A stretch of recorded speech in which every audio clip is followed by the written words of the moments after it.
जय श्री राम। जब रावण मारीच के पास जाता है, मारीच को डराता धमकाता है और उससे कहता है कि तूने मेरा अगर कहना नहीं माना तो मैं तुझे मार डालूंगा। तब मारीच सोचता है कि वह इस दुष्ट के हाथों मरने से अच्छा है श्री रामचंद्र जी के हाथों ही मरूं। तब वह मारीच आगे की ओर बढ़ता है। हृदय में ऐसा समझकर वह रावण के साथ चला। श्री राम जी के चरणों में उसका अखंड प्रेम है। उसके मन में इस बात का अत्यंत हर्ष है कि आज मैं अपने परम स्नेही श्री राम जी को देखूंगा। किंतु उसने यह हर्ष रावण को नहीं जताया। वह मन ही मन सोचने लगा, अपने परम प्रियतम को देखकर नेत्रों को सफल करके सुख पाऊंगा। जानकी जी सहित और छोटे भाई लक्ष्मण जी समेत कृपा निधान श्री राम जी के चरणों में मन लगाऊंगा। जिनका क्रोध भी मोक्ष देने वाला है, जिनकी भक्ति उन अवश्य किसी के वश में न होने वाले स्वतंत्र भगवान को भी वश में करने वाली है। आहा, वे ही आनंद के समुद्र श्री हरि अपने हाथों से बाण संधान कर मेरा वध करेंगे। धनुष बाण धारण किए मेरे पीछे पीछे पृथ्वी पर पकड़ने के लिए दौड़ते हुए प्रभु की मैं फिर कर देखूंगा। मेरे समान धन्य दूसरा कोई नहीं है। जब रावण उस वन के जिस वन में श्री रघुनाथ जी रहते थे निकट पहुंचा, तब मारीच कपट मृग बन गया। वह अत्यंत ही विचित्र था, कुछ वर्णन नहीं किया जा सकता। सोने का शरीर मणियों से जड़कर बनाया था। सीता जी ने उस परम सुंदर हिरण को देखा, जिसके अंग अंग की छटा अत्यंत मनोहर थी। वे कहने लगी, हे देव, हे कृपालु रघुवीर, सुनिए, इस मृग की छाल बहुत ही सुंदर है।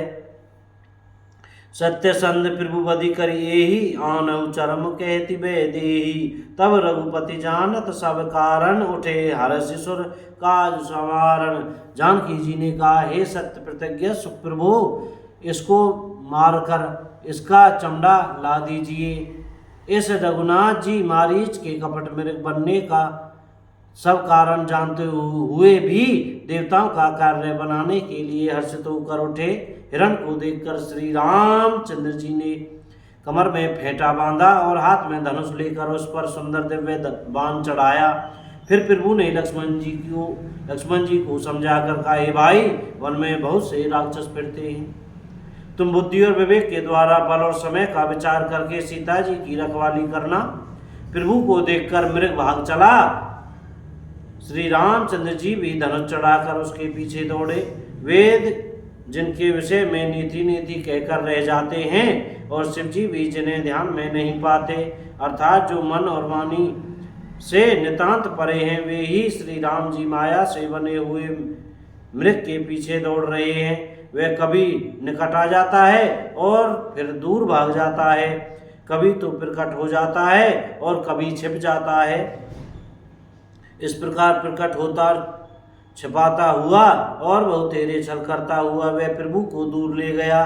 तब श्री रामचंद्र जी ने तक कर निशाना साधकर कठोर बाण मारा, जिसके लगते ही वह घोर शब्द करके पृथ्वी पर गिर पड़ा।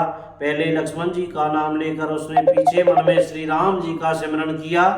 प्राण त्याग करते समय उसने अपना राक्षसी शरीर प्रकट किया और प्रेम से श्री राम जी का सिमरन किया। सुजान सर्वज्ञ श्री राम जी ने उसके हृदय के प्रेम को पहचान कर उसे वह गति अपना परम पद दी जो मुनियों को भी दुर्लभ है। बोलो राजा रामचंद्र की जय हो। जय सिया राम। भैया, बोलने में पढ़ने में कहने में कोई गलती हो गई हो तो क्षमा करते रहिएगा। मुख से सीताराम सीताराम बोलते रहिएगा। जय राम जी की।